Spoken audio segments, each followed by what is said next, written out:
Hello বন্ধুরা, আজ তোমাদের সাথে শেয়ার করে নেব আমুদি মাছের ঝোলের এই দুর্দান্ত রেসিপিটা, যেটা আমি ধনেপাতা দিয়ে বানিয়েছি।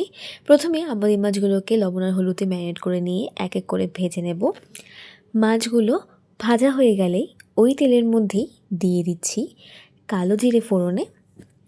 এবার দিয়ে দিচ্ছি এক এক করে রসুন বাটা, আদা বাটা, একটু নাড়িয়ে নেব।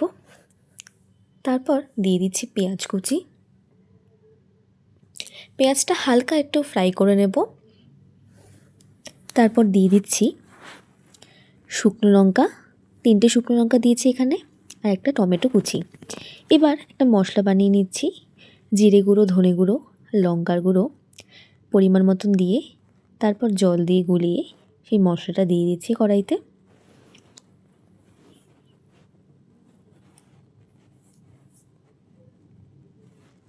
এবার দিয়ে দিচ্ছি স্বাদ মতন লবণ আর হলুদ গুঁড়ো।